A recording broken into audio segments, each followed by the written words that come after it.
Chapter 13 is called The Empty Child, and that was originally the title of this monster book, The Empty Child. It has to do with the contributions of psychology and philosophy to this pot of this leadership pot. The basic hypothesis of utopia building, and obviously what we're running is a utopia here. May not be a utopia for you, but let me tell you, it's a utopia for, dare I say, the Bush family or the Clinton family. The basic hypothesis of utopia building is that the structure of personhood can be broken and reformed again and again, that people are plastic, or that they're empty and can be filled according to specification. The notion that children were empty vessels was the most important concept which inspired social architects and engineers to believe that schools could be remade into socialization laboratories under central mandate.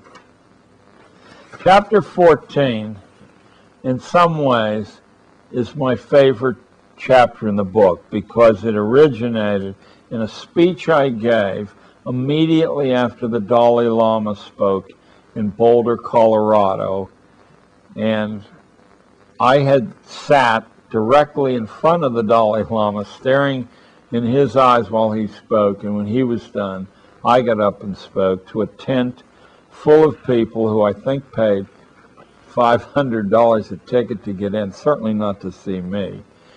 But I was inspired to reach some kind of height beyond the ordinary.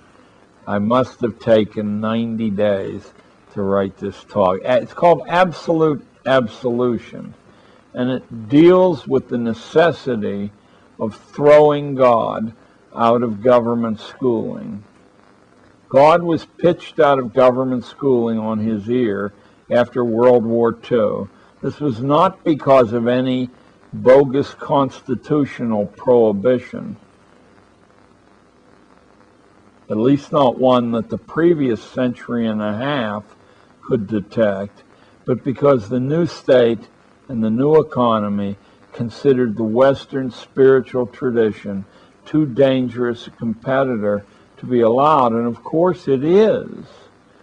When you issue a wild card to every citizen that says you may appeal beyond the decision of our managers and experts to an invisible guide, you're dealing with a situation so unstable that sensible architects knew it had to be gotten rid of. What I'm most proud about in this article, though, is you can't just throw God out. What you have to do is find a way to replace the functions that God serves. I can't give you a religious lecture here, but obviously one of those functions is to deal with the inevitable universal aging, sickness, and death that we all will encounter. But you can move into place a large, minutely articulated medical apparatus and system that more or less, without actually saying it, promises that everything can be taken care of, including death. It's just a matter of time, isn't it? Until we don't have to die. It seems to me I hear that message daily from the medical system. And there are other things that functions.